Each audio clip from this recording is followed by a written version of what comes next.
these stories take so long to come out and come to the surface due to trauma, trauma of the people who've gone through it, and they would rather just not speak about it and just get through life.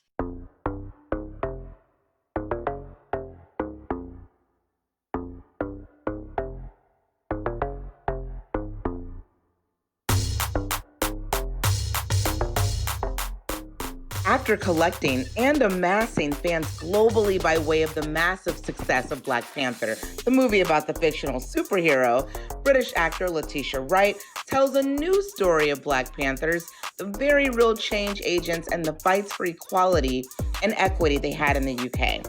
By way of Steve McQueen's new film anthology series, Small Acts, Wright brings to life a story of a Trinidadian physician and research scientist who ultimately became the leader of the British Black Panther movement of the 1960s and the 1970s. We chat.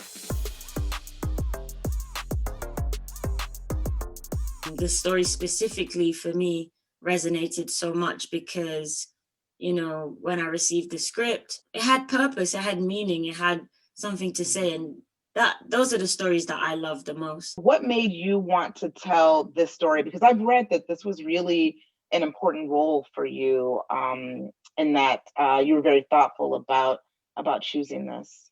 Yeah, firstly for me, back in 2015, I saw that Steve was about to develop and make projects that were films that were focused on the West Indian community. And that's the community that resonates with me. I'm a part of that community. I grew up with it. Guyana has a very strong connection to the West Indies, though we are located in South America. So immediately off the bat, I just really wanted to be a part of that. It just happens that this is just where life has led me to be in terms of my career. And it's lovely that there is a global view on it right now, because it's important. This anthology film series, it's one of the first times, quite frankly, aside from maybe 2017's Gorilla, that we really get to tap into Britain's Black experience on film as it relates to the British Black Panther movement. What was your awareness? Again, in terms of the Black Panther Party in the US, we were taught, so much, about it. Definitely educated extensively about it. Did my own research in that time as a teenager. Angela Davis, Huey, just really, educating myself upon it. But I didn't know there was a Black Panther movement here in the UK. Had very little knowledge about it. And something that Steve just said in terms of why these stories took so long to be told, he focused on a beautiful point that, sad but beautiful point that, these stories take so long to come out and come to the surface due to trauma, trauma of the people who've gone through it, and they would rather just not speak about it and just get through life. How did you prepare for this role? What'd you do? Firstly, read the script. We were given so much archive material, thankfully. Steve and the team are very, very good in terms of sharing all of those archive materials of the interviews and the trial and press cuttings, anything we can get our hands on of those within the Mangrove 9, Frank Critchlow. We just grabbed hold of it, working on our accent, tapping into, for me particularly, Trinidadian culture and accent and the clothes. People, who were representing just the clothing and the little touches of earrings. Althea loved earrings that were just like dangling down.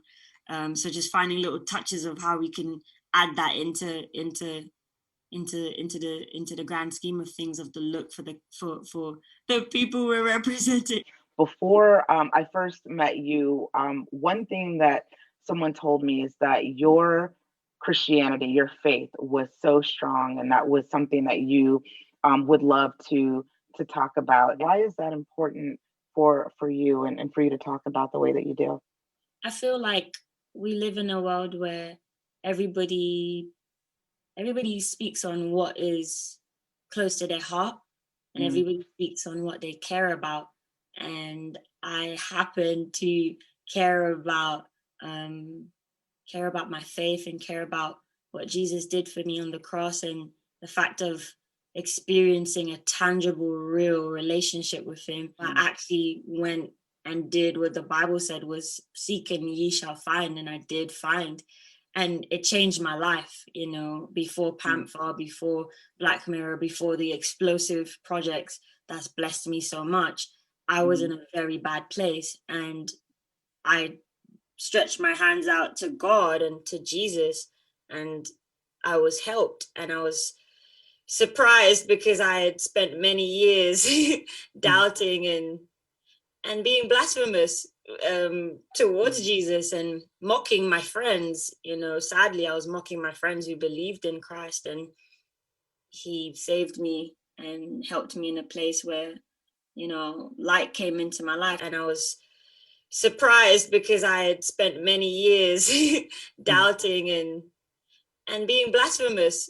I care about him. I care about my faith. I want someone else to be inspired, even if you don't agree with me. That's okay, but someone else needs this. And when you care about something and you love something and it means a lot to you, why should you keep it from the world? Why should you not share it? I love all of that. Well, it's brought you this far, so something's working. It's the faith is guiding you. It's carrying you to the right places. Yes. It is always great to talk to you. I'm so happy to see you today, and continued success. Thank you. Absolutely.